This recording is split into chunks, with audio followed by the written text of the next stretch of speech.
Hi, Ken here. First of all, I want to congratulate you on your purchase of your Metalmatic Series 1 IntelliTower. This thing is incredible and you're going to love it. Let me show you how to put it together when you get it. It will come in 2 or 3 boxes depending on what version you get. But when you get the upright, I want you to run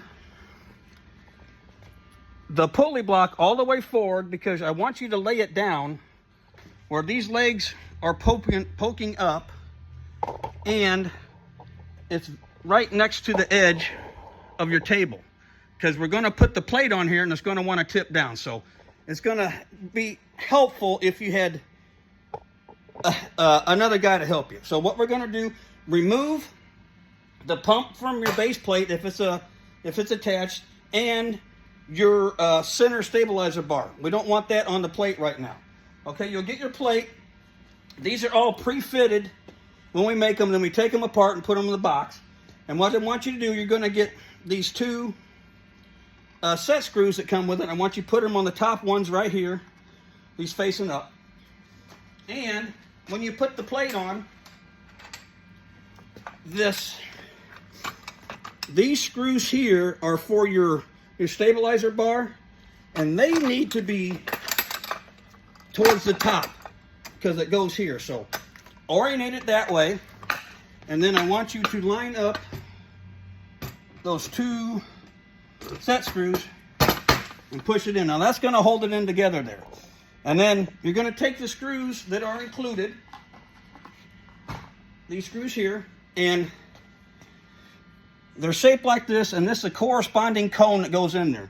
Now, they will seal without sealant, but I like you to put some on there, and there will be some included with your case. So what I want you to do is take your sealant and put it on the outside like this, okay? And then I want you to start in the middle ones right here. Don't put anything tight yet. Just get it in there to get them started. And I want you to do that. I'm not going to totally assemble this because this one's getting packed up and gets sent out. I generally won't put the sealer on, but we'll put the bolts in, make sure everything works. But go ahead and do that all the way around. And what this is this a non-hardening, self-healing sealer. And if you put vacuum on it, that's going to pull out of there and make a seal.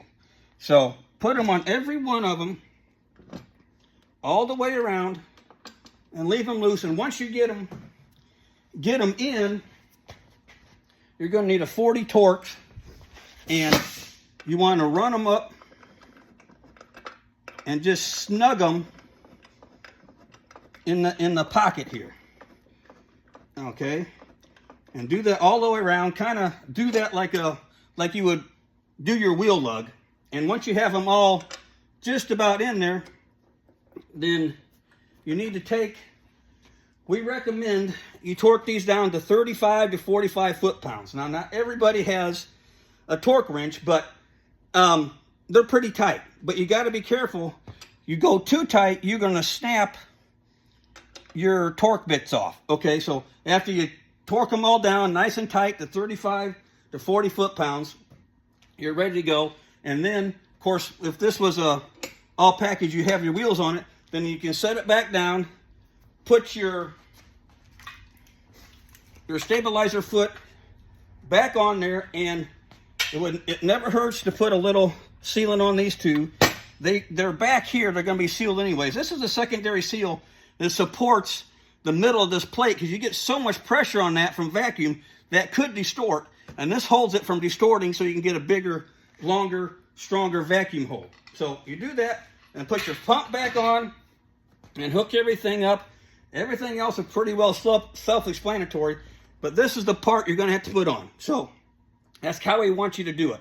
And of course, when you get to these, take it out and put your holes in there. So anyways, good luck with this. If you have any problem putting it together, give me a call.